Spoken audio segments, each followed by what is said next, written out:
Hi there, it's Wendy from Ask the Landlady, and I'm here today to talk about all the tips and tricks to help you make a profit in real estate. I have a book out right now, Lessons from the Landlady, where I go into a lot more detail about all these issues that I put out here on YouTube, but this is our chance to answer some questions from viewers like you. So make sure you hit subscribe and give me some comments so I can keep this content going and maybe answer some of the burning questions you have about rentals. But today's question is, how do you keep people from scamming or robbing you? This is a tough one to talk about, but in my 20 years of experience, I've realized that people are human and they will disappoint you from time to time. I have my mantra, it is what it is. So just say that in your mind. It's gonna happen. People are gonna try to scam or rob you, and they may actually succeed. And that's something that you need to be aware of and try to prepare for as much as possible. It's never fun. I've had employees steal, I've had tenants steal. It's never fun, but you can take some steps to minimize the potential. So let's kind of go through those right now. Number one is never accept rent in cash. I know it's tempting. You're like, oh, I can just take this in cash. Fantastic. No, don't do that. Couple reasons. First of all, too much potential for people to rob you. If people know you're collecting cash and rent, you're just becoming a target, or your person who works for you who's collecting that rent is a target. People know you're collecting cash. It's too easy for that to be lost or stolen. So don't do that. Not to mention the fact that if you do have somebody who's collecting it for you, there's too much potential for them to rob or skim a little off the top or whatever. So no cash. That's just one easy way to eliminate all those possibilities to begin with. Number two is to not, this is not easy because I'm in a small town and you may be in a small town and people may know who you are, but try not to let people know where you live or the vehicles that you drive. Some people are mad that you have things that they cannot afford, or if there's an eviction gone wrong, or they don't like your answer to a question, there could be some retaliation. So be careful with that. Try to stay down low on your possessions and just do the best you can do in that area. That's just reality. If there's a situation that starts to escalate, it's just better if you haven't advertised that this is my car, this is where I live, and kind of put all that out there. So that's just a little tip and trick. Number two. Number three, do not pay your contractors up front in full for projects or things that they do for you. I've learned that the hard way. We've had people beg to get a little more money to keep things going. Go by your contract. Whatever money you have to give them up front to get the job started with materials, that's understandable, and you hold to that contract.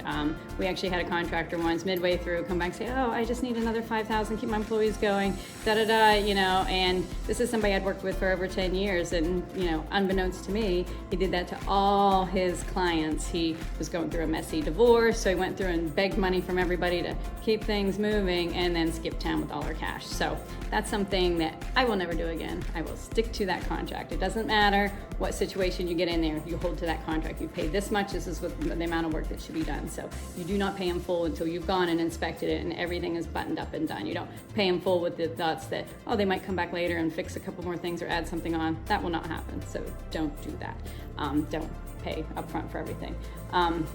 Number four, don't give people who are working for you or employees unlimited access to your credit cards. Now, we have to utilize them for our business, of course, and have a Lowe's account, but we track everything, track the things that happen. It's too much potential for somebody to buy some expensive tool or something you need for a job, and then for them to return it later and pocket the cash.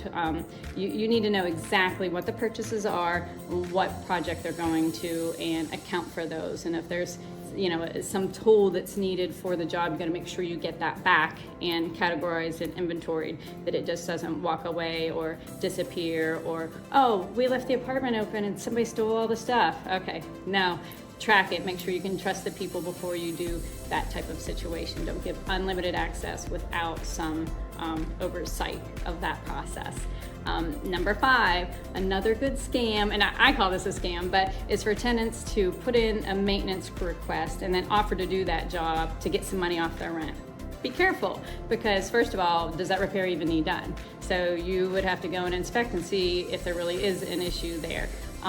It might be bogus. And second of all, people always exaggerate how much time it takes. Oh, it took me 10 hours to fix that water leak. You wouldn't believe what I had to get into and what supplies I had to buy, so now I need $400 off my rent.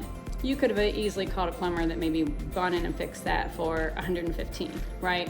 So I would not do that because there's just too much potential and it becomes a he said, she said situation, whatever, where I'm like, I don't know about that. So it's always better to try to keep that separate. Then you won't get scammed, there won't be over any exaggeration, and they just will keep it nice and clear.